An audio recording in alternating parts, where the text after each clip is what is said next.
नमस्कार विद्यार्थी मित्रांनो आणि पालकांनो. बाळांनो, आजचा हा व्हिडिओ तुमचा मार्क्स वर्सेस पर्सेंटाईल वरती असणार आहे. तुमच्या किती मार्क्स वरती तुमचे किती पर्सेंटाईल येतील सीईटी वरती त्याविषयी आज आपल्याला बोलायचं आहे. ठीक आहे, ऑलरेडी मी याच्यावरती एक व्हिडिओ टाकलाय. ठीक आहे, ज्याच्यामध्ये मी detail marks versus percentile explain केलं होतं, पण भरपूर विद्यार्थ्यांच्या काही क्वेरीज होत्या, त्या पण आज या व्हिडिओमध्ये आपण कव्हर करून घेणार आहे. ठीक आहे, फक्त पूर्ण व्हिडिओला बघा, मध्ये स्किप नका करू आणि चॅनलला लगेच सबस्क्राईब करा बाळांनो. ठीक आहे, आणि व्हॉट्सअप ग्रुपला जॉईन करा. जोपर्यंत तुमचं एक बेस्ट कॉलेजमध्ये ऍडमिशन येऊन जात बाळांनो, तोपर्यंत मी तुमच्या सोबत असेल. म्हणून चॅनलला सबस्क्राईब करून ठेवा आणि व्हॉट्सअप ग्रुपवरती सगळे पेपर्स आपण टाकलेले आहेत, म्हणून व्हॉट्सअप ग्रुपला लगेच जॉईन करा. लिंक सगळ्या डिस्क्रिप्शन बॉक्समध्ये टाकलेल्या आहेत. आता बघूया मार्क्स वर्सेस पर्सेंटाईल. बेसिक एक गोष्ट तुम्ही समजून घ्या बाळांनो, मार्क्स वर्सेस पर्सेंटाईल व्हॅरी करू शकते तुमच्या नॉर्मलायझेशन प्रोसेसमुळे. ठीक आहे, जसं की फॉर एक्झाम्पल 3 मित्र आहेत, तिघांचे 160 मार्क्स आहेत. ठीक आहे, पण एकाची शिफ्ट इझी होती, एकाची शिफ्ट मॉडरेट होती, एकाची शिफ्ट डिफिकल्ट होती. ठीक आहे, या कारणामुळे 160 मार्क तिघांना 160 मार्क होते, पण तिघांचे वेगळे पर्सेंटाईल येतील. एकाचे 99 येतील ज्याची शिफ्ट मॉडरेट होती, ज्याची शिफ्ट डिफिकल्ट होती त्याचे 99.5 येतील बाळांनो, त्याचे पर्सेंटाईल वाढून जातील. ठीक आहे, ज्याची शिफ्ट इझी होती त्याची 98.5 येतील.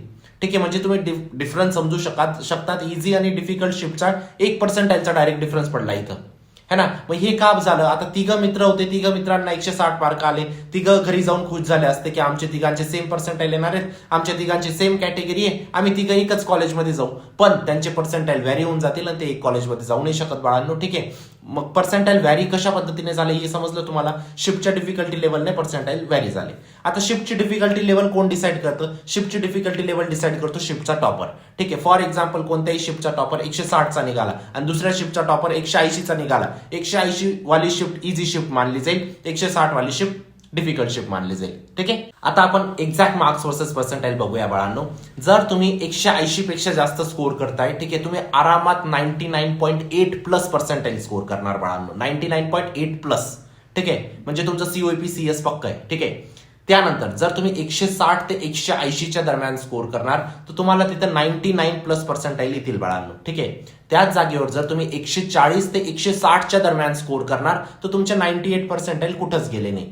त्याच जागेवर जर तुम्ही 130 ते 140च्या दरम्यान स्कोर करणार तर तुमचे 97 पर्सेंटाईल कुठंच गेले नाही बाळांनो. त्याच जागेवर 120 ते 130च्या स्कोरच्या दरम्यान बाळांनो तुम्ही 96 पर्सेंटाईल स्कोर करणार. आता याच्याहून खाली कोणताच माझा विद्यार्थी नको जायला हवा. ठीक आहे, कारण याच्यातून खाली तुम्हाला एक मीडियम लेवलचे कॉलेजेस सुरू होऊन जातात. 96च्या अबो तुमचे टॉप कॉलेजेस तुम्हाला भेटतात बाळांनो. ठीक आहे, आता बाकीचे सगळे पर्सेंटाईल बघूया, पण एक गोष्ट तुमच्याशी बोलायची, मला फक्त 1 मिनिट द्या, तुमचा 1 मिनिटाहून जास्त नाही घेणार. हे सगळं पर्सेंटाईल रँक वगैरे या सगळ्या गोष्टी आपण बघतोय, कशासाठी बघतोय? एक बेस्ट कॉलेज मिळण्यासाठी. ठीक आहे, कॉलेज डिसाईड करतं की तुम्ही 4 वर्षानंतर कुठं असणार आहेत बाळांनो, है ना की हे पर्सेंटाईल डिसाईड करतात. ठीक आहे, ऑब्व्हियसली गोष्ट आहे की पर्सेंटाईल चांगले राहिले तुम्ही चांगल्या कॉलेजमध्ये लँड होतात आणि त्यानंतर तुम्ही 4 वर्षात चांगलं तुमचं फ्युचर सिक्युअर करतात. पण एक गोष्ट लक्षात ठेवा, भरपूर विद्यार्थी चुकीच्या कॉलेजमध्ये पोहोचतात. ठीक आहे, या MSTCETच्या परीक्षेनंतर. ठीक आहे, कारण जास्त रिसर्च करत नाही, थोडंफार इंटरनेटवरून बघून घेतात आणि त्यानंतर त्यांना 4 वर्षानंतर पस्तावा येतो की 4 वर्षानंतर आपल्याकडे जॉब नाहीये. ठीक आहे, आता रिसेंट जो सर्व्हे झाला बाळांनो, त्या सर्व्हेनुसार मी तुम्हाला सांगेल 45% इंजिनियर्स असे जे अनएम्प्लॉइड राहतात. म्हणजे 100 विद्यार्थी जर इंजिनिअरिंग मध्ये ऍडमिशन घेतात, 45% विद्यार्थी असे असतात त्यांना काही जॉब भेटत नाही. ठीक आहे, कारण एकच गोष्ट आहे बाळांनो, आउटडेटेड सिलेबस असतो कॉलेजचा. इंडस्ट्रीला ज्या गोष्टीची रिक्वायरमेंट आहे ती कॉलेज प्रोव्हाइड करत नाही. मग अशा प्रसंगी काय होतं बाळांनो, तुमचे 4 वर्ष वाया गेले, त्यातल्या त्यात तुमची फीस पण वाया गेली. ठीक आहे, आता या गोष्टीला ओव्हरकम करण्यासाठी ठीक आहे एक ऑप्शन मी सर्च केलंय बाळांनो. एक ऑप्शन मला इंटरनेटवरती सापडलंय, त्याचं नाव आहे मिराई स्कूल ऑफ टेक्नॉलॉजी. ठीक आहे, मिराई स्कूल ऑफ टेक्नॉलॉजी एक न्यू एज कॉलेज आहे बाळांनो, न्यू एज टेक स्कूल आहे. ठीक आहे, AI फर्स्ट करिक्युलम यांचा इथं असतो. तुम्हाला प्रॉपर बीटेक डिग्री भेटते. ठीक आहे, UGC अप्रूव्ड बीटेक डिग्री. तुमच्याकडे ऑप्शन असलं पाहिजे बाळांनो. MSTCETचा स्कोरने जर तुम्हाला एक बेस्ट कॉलेज भेटतंय तर मी तुम्हाला तिथं काही दुसऱ्या गोष्टी सजेस्ट नाही करणार. बट जर तुम्ही एक प्रायव्हेट कॉलेजमध्ये, कोणत्याही प्रायव्हेट कॉलेजमध्ये ऍडमिशन घेताय तर चांगल्या प्रायव्हेट कॉलेजमध्ये ऍडमिशन घ्या. प्रायव्हेट कॉलेजचं पण ज्ञान देणं माझं तुम्हाला काम आहे. ठीक आहे, आता या मिराई स्कूल ऑफ टेक्नॉलॉजीमध्ये बाळांनो आध्या नावाची मुलगी, ठीक आहे, तिने टॉप 50 मध्ये, इंडियामध्ये टॉप 50 मध्ये आले. द बिग कोड चॅलेंजमध्ये तिने बॅक टू बॅक 5 वेळा क्रॅक केलेले आहेत बाळांनो. ठीक आहे, त्यानंतर तुम्ही बघू शकता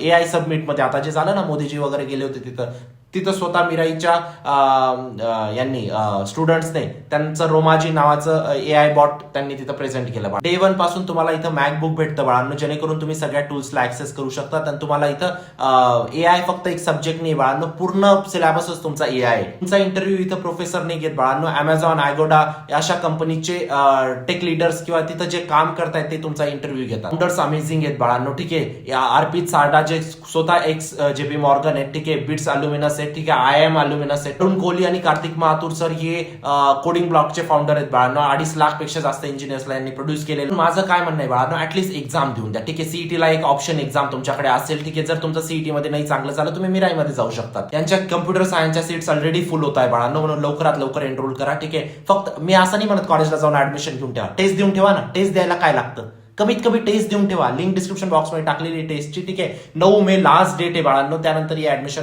टेस्ट वगैरे सगळ्या बंद होत आहे. 9 मेच्या आत तुम्ही टेस्ट देऊन द्या बाळांनो, लवकरात लवकर. लक्षात ठेवा 9 मे लास्ट डेट आहे, ठीक आहे. 10 मेला तुम्ही तुमची एक्झाम देऊ. आता आपण back to the marks versus percentile वरती येऊया बाळांनो, ठीक आहे. जर तुम्ही 110 ते 120 स्कोर करताय बाळांनो, तुम्ही आरामात 95+ पर्सेंटाईल स्कोर करणार, ठीक आहे. त्याच जागेवर जर तुम्ही 100 ते 110 स्कोर करताय तर 94+ पर्सेंटाईल आरामात तुम्ही स्कोर करणार.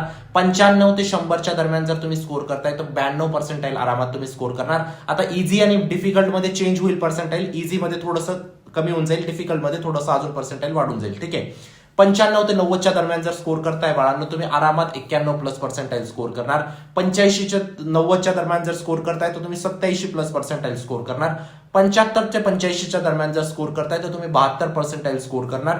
60 ते 75च्या दरम्यान स्कोर करताय तर तुम्ही 55+ पर्सेंटाईल स्कोर करणार.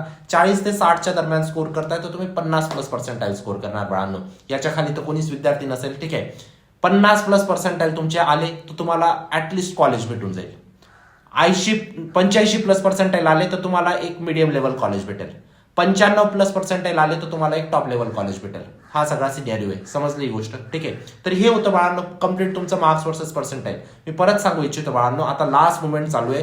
तुम्ही फक्त आणि फक्त क्रॅश कोर्स आणि मॉक टेस्ट जरी केलं बाळांनो, मी गॅरंटी देतो 99 पर्सेंटाईल तुमचे कुठंच गेले नाही बाळांनो. एवढी पॉवर आहे क्रॅश कोर्स आणि मॉक टेस्ट मध्ये. 90% question as it is same to same crash course आणि मॉक टेस्ट मध्ये आलेले आहेत बाळांनो. अटेम्प्ट 1 मध्ये तुम्ही चेक करू शकतात, है ना. स्वतः फीडबॅक बघा तुम्ही एकदा, त्यानंतर तुम्हाला वाटलं की स्वतः व्हेरीफाय करा की खरंच आलेले आहेत का, त्यानंतर एनरोल करा, ठीक आहे. डेफिनेटली एनरोल करू शकतात. लिंक डिस्क्रिप्शन बॉक्समध्ये टाकलेली आहे. व्हॉट्सअप ग्रुपला जॉईन करा बाळांनो. चॅनलला सबस्क्राईब करा.